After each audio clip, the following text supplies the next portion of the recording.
Hello मेरे बच्चों, welcome back to our next video which is about chapter number 9,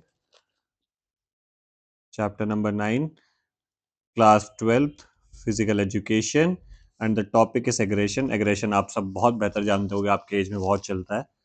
तो इसके तीन टाइप होते हैं बेसिकली। सबसे पहला हॉस्टाइल, जिसको हम रिएक्टिव एग्रेशन भी कहते हैं, जिसमें कि बेसिकली क्या होता है कि वायलेंट और एंग्री बिहेवियर देखने को मिलता है आपको इंसान का। इससे पहले मैं आपको डेफिनेशन दिखा दूं एग्रेशन की।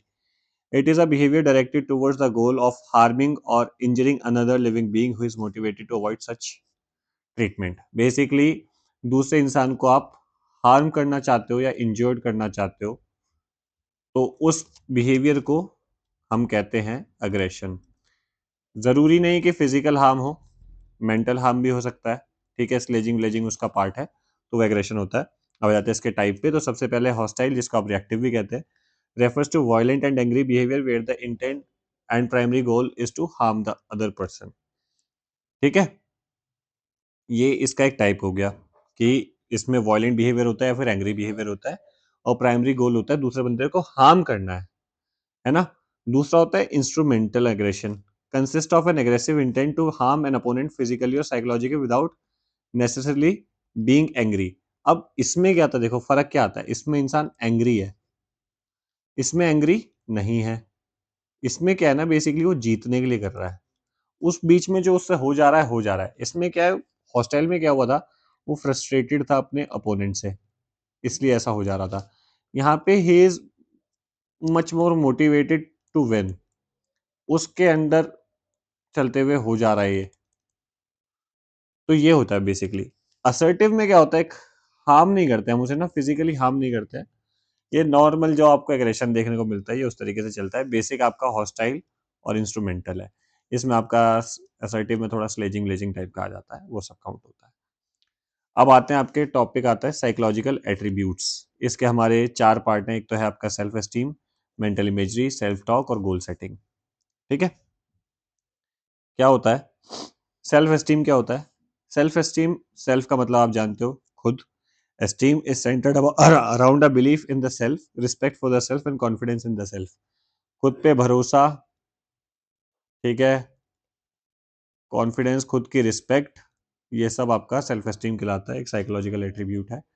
मेंटल इमेजरी बेसिकली एक इमेज को क्रिएट करना, इमेजिनिंग मान लो आप, इमेजिनिंग अ एन इमेज, ठीक है, एक आइडियल सिचुएशन की इमेज।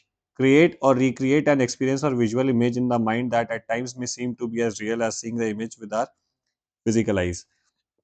बेसिकली इसमें आप ऐसा मान लो कि आप कोई पॉजिटिव सिनेरियो इमेजिन कर रहे हो जो आपके साथ होने वाला है, आप होना चाहते हो कि वो आपके साथ हो। जैसे कि मान लो आप फुटबॉल खेल रहे हो और आपने इमेजिन किया कि मैंने बहुत तगड़ा गोल मारा है और मैंने मैच जिता दिया, तो आप उसको इमेजिन करोगे to make it come true. ये ऐसा है। सेल्फ टॉक होती है आप जब खुद से बातें करते हैं, जिसमें आप अपने आप से अपनी फीलिंग्स के बारे में बातें करते हैं, और हम बेसिकली चाहते हैं कि हम पॉजिटिव सेल्फ टॉक करें। जैसे कि खुद को बताना कि हाँ भाई, आज मैं जीत सकता हूँ, आज मैं छक्के मारूंगा, मेरे को लग रहा है मैं छक्के मार सकता हूँ, आज 5-6 छक्के मार दूंगा मैं एक ओवर में। ये सेल्फ टॉक में आता है। Goal setting basically goal set करना कि आप जो करना चाहते हो वो काम करने के लिए गोल सेट करना गोल सेटिंग होता है। ठीक है, एक एस्टेब्लिशमेंट का लेवल कि हाँ भाई मैं इस लेवल पे पहुंचना चाह रहा हूँ, उस लेवल की गोल सेटिंग करना। आपका गोल स्मार्ट होना चाहिए, इस बारे में हमारी पहले बात हो चुकी है। ठीक है, किस किस तरीके की सेल्फ टॉक होती है? Task specific statements related to technique, जैसे कि हाँ भाई नेक्स्ट बॉल पे मेरे को कवर ड्राइव खेलना है। ठीक है, कवर ड्राइव कैसे खेलना है, मैं बॉल तक पाँव पहुंचाऊंगा। ठीक है, हेड मेरा सही होना चाहिए और मेरा बैट स्विंग अच्छा होना चाहिए। ठीक है, तो आपने टेक्निक के रिलेटेड बात करी। या फिर जैसे बॉल में किक करना है, भाई मेरा इनफुट अच्छा लगना चाहिए, सॉरी हाँ, इनफुट अच्छा लगना चाहिए, बॉल से कनेक्ट करना चाहिए और बॉल इधर जानी चाहिए। तो आप टेक्निक के बारे में खुद को समझा रहे हो कि अरे ऐसे करना है, टेक्निक के बारे में बात कर रहे हो।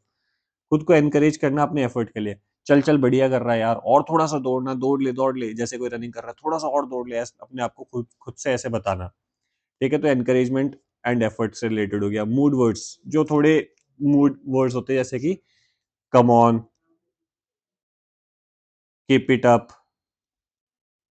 ये आपके मूड वर्ड्स होते हैं। तो इस तरीके के शब्द, ये आपके टाइप्स ऑफ सेल्फ टॉक है। ठीक है, तो इस चैप्टर में इतना ही था, इसके अलावा ज्यादा कुछ है नहीं। अब हम करेंगे चैप्टर 10 कल से स्टार्ट।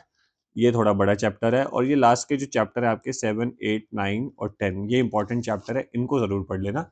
अभी के लिए इतना है, thank you so much, bye bye.